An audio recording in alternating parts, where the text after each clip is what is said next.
2026 தமிழக விவசாயிகள் கால்நடை வளர்ப்போர் பாதுகாப்பு கட்சியின் சார்பில் முதுகுளத்தூர் சட்டமன்ற தொகுதியில போட்டியிட போறோமா?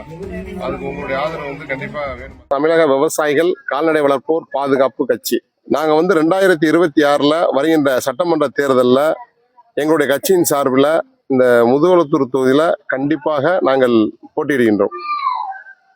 ஏன்னா இந்த ஆடு வளர்ப்போர் வாரியம் அமைக்கிறேன்னு சொல்லிட்டு 2021 திமுக அரசுல அமைக்கல.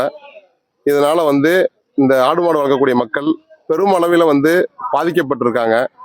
எனவே எங்களுடைய பலத்தை காண்பிக்க வேண்டும் என்பதற்காக எங்களுடைய இந்த ஆடு மாடு வளர்க்கக்கூடிய மக்கள், இந்த விவசாயிகளுடைய குரல் சட்டமன்றத்தில் கண்டிப்பாக ஒலித்தால்தான் இந்த இன்னல் படக்கூடிய மக்கள், இந்த கஷ்டப்படக்கூடிய மக்களுக்கு அவருடைய கோரிக்கைகளை நிறைவேற்ற முடியும்.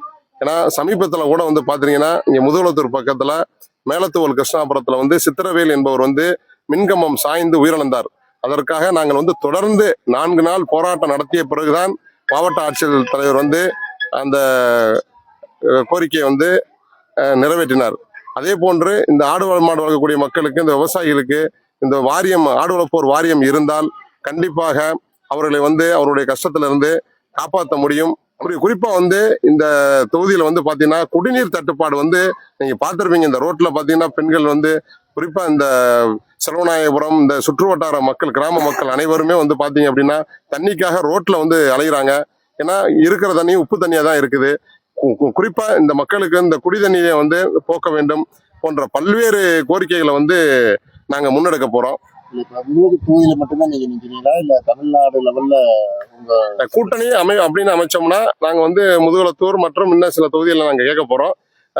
அப்படி கூட்டணியை நாங்கள் அமைக்கவில்லை என்றாலும் எங்களுடைய பலத்தை காண்பிப்பதற்காக தென் மாவட்டத்தில் 50 தொகுதிகளில் நாங்கள் எங்களுடைய இந்த தமிழக விவசாயிகள் கால்நடை வளர்ப்போர் பாதுகாப்பு கட்சியின் சார்பில் நாங்கள் வேட்பாளர்களை நிறுத்தி கண்டிப்பாக எங்களுக்கு பெரும்பான்மையான செல்வாக்கு இருப்பதால் கண்டிப்பாக சட்டமன்றத்திற்கு செல்லக்கூடிய ஒரு சூழ்நிலையை நாங்கள் உருவாக்குவோம். பிரச்சாரத்தை புதுவிதமாக கொண்டாடுறீங்களா? என்ன அது ஒரு பாரம்பரியம் படி நாங்கள் எப்பவுமே மக்களோட மக்களாக நான் தொடர்ந்து, இந்த பகுதி மக்களுக்கு என்னை பத்தி தெரியும், மக்களோட மக்களா நான் தொடர்ந்து இருக்கிறேன். அவருடைய கஷ்டங்கள் அனைத்துலையுமே நாங்கள் பங்கெடுத்துக்கிட்டு இருக்கேன். அது மாதிரி மனிதர்களை நம்ம மதிக்கணும். மற்றவர்களை போன்று நம்ம யாரையும் இழிவாகவோ, எங்களுடைய இதை எல்லாருமே பார்த்துருப்பீங்க. விவசாயிகள் ஒரு பண்பான மக்கள். இந்த எங்களுடைய தமிழக விவசாயிகள் கால்நடை வளர்ப்போர் பாதுகாப்பு கட்சியை சேர்ந்தவர்கள், அவர்கள் எல்லாம் மதிக்கும் விதமாக பெண்களை, மகளிரை அனைவரையும் மதிக்கக்கூடிய ஒரு கட்சி இந்த தமிழக விவசாயிகள் கால்நடை வளர்ப்போர் பாதுகாப்பு கட்சி என்பதால் நாங்கள் பழைய பாரம்பரிய பிரகாரம் வெத்தலை பாக்கோடு சந்தனம் குங்குமம் வச்சு அவர்களிடம் நாங்கள் எங்களுடைய வாக்கு சேகரிக்கும் பணியை இன்றைய தினம் முதலாக ராமநாதபுரம் மாவட்டம் முதுகுளத்தூர் சட்டமன்ற தொகுதியிலே துவக்கியிருக்கின்றோம்.